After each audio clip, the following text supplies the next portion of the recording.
Halo, bertemu lagi dengan saya Hari Ronur Safitri dengan NIM 23096260007 dari Universitas Islam Kiai Haji Ahmad Musyaki Syah pada mata kuliah pengantar psikologi. Dalam hal ini saya akan membahas tentang metode kajian psikologi aliran. Yang akan saya bahas pertama kali yaitu tentang pengertian dan tujuan dari metode kajian psikologi aliran. Di mana pengertian dari metode kajian psikologi aliran ini adalah cara atau langkah yang digunakan untuk mempelajari perilaku dan proses mental manusia, membantu psikolog memahami, menjelaskan, dan memprediksi perilaku manusia.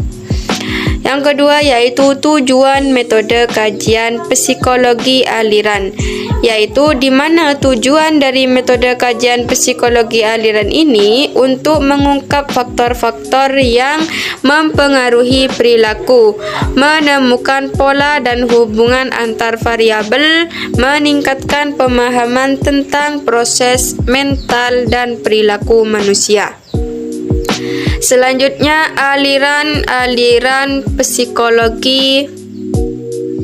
Di sini ada 5 aliran yang akan saya bahas. Yang pertama yaitu adalah aliran psikologi klasik, strukturalisme dan fungsionalisme, di mana aliran ini pendiri utamanya adalah Wilhelm Wundt dan Erward, menggunakan pendekatan yang berfokus pada struktur dasar kesadaran dan fungsi adaptasinya. Jadi pendekatan ini berusaha memahami struktur dasar dari pengalaman sadar dan fungsi dari proses mental manusia melalui metode introspeksi dan observasi.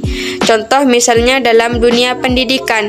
Jadi guru itu menggunakan metode observasi dan introspeksi untuk memahami bagaimana siswa itu dapat merasakan dan memahami pelajaran tertentu, serta bagaimana sih proses belajar tersebut dapat membantu mereka berfungsi dalam kehidupan sehari. Selanjutnya yang kedua yaitu adalah aliran psikologi Gestalt. Pendiri utama dari psikologi Gestalt ini adalah Max Wertheimer dan Wolfgang Kohler dan Kurt Kofa. Pada psikologi Gestalt ini menggunakan pendekatan yang melihat pengalaman sebagai keseluruhan yang utuh, bukan bagian-bagian terpisah. Jadi aliran ini menekankan bahwa pengalaman manusia harus difahami sebagai keseluruhan yang utuh, bukan hanya sekumpulan bagian-bagian, dengan prinsip bahwa keseluruhan lebih dari jumlah bagian-bagiannya. Contoh misal dalam dunia pendidikan menggunakan psikologi Gestalt ini. Jadi guru itu dalam menyusun materi pembelajaran harus secara utuh, bukan hanya sebagian atau hanya separuhnya. Jadi misal guru itu dalam menyampaikan sebuah materi itu harus secara utuh. Misalnya dengan cara apa? Yaitu ketika guru ini menyusun materi itu harus disertai dengan gambar atau pola yang menarik agar siswa itu dapat memahami konsep secara utuh, misalnya dengan menggunakan diagram atau visual, gambar atau yang lainnya yang bisa menunjukkan hubungan antar konsep, sehingga siswa itu dalam memahami pembelajaran dapat melihat gambaran besarnya. Jadi mereka paham terhadap materi itu secara utuh ketika mereka mendapatkan pengalaman secara langsung atau melihat secara langsung.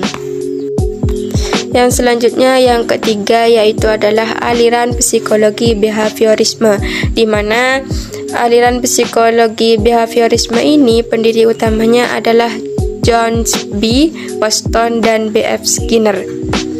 Pada psikologi behaviorisme ini menggunakan pendekatan yang berfokus pada perilaku yang dapat diamati dan diukur secara objektif, mengabaikan proses mental internal. Jadi pendekatan ini fokus pada perilaku yang dapat diamati dan diukur, serta menekankan peran lingkungan dan pengaruh belajar dalam bentuk perilaku manusia.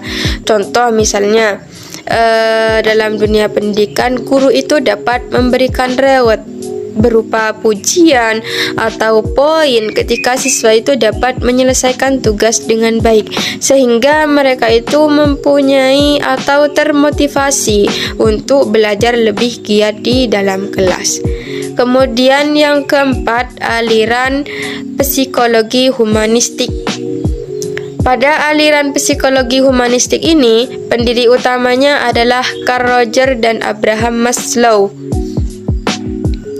di mana aliran psikologi humanistik ini menggunakan pendekatan yang menekankan potensi manusia untuk berkembang dan mencapai akutualisasi diri.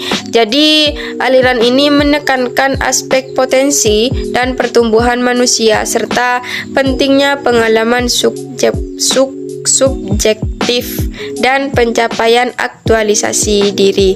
Contoh, misal dalam dunia pendidikan itu guru memberikan perhatian personal dan membangun hubungan yang positif dengan siswa, sehingga mendorong mereka untuk mengeksplorasi minat dan potensi diri agar merasa dihargai dan berkembang secara maksimal. Yang terakhir yaitu adalah aliran psikologi psikoanalisis, di mana aliran ini pendiri utamanya adalah Sigmund Freud yang menggunakan pendekatan menyelidiki alam bawah sadar dan konflik internal yang memengaruhi perilaku. Jadi aliran ini mempelajari pengaruh bawah sadar, konflik internal, dan pengalaman masa lalu terhadap perilaku dan kepribadian manusia. Contoh, misal dalam dunia pendidikan, seorang konselor yang ada di sekolah itu bisa membantu siswa yang mengalami masalah emosional atau tekanan internal dengan memahami pengalaman masa lalu dan konflik bawah sadar yang memengaruhi perilaku mereka di sekolah. Mungkin cukup sampai di sini dulu pembahasan kita. Terima kasih, sampai jumpa.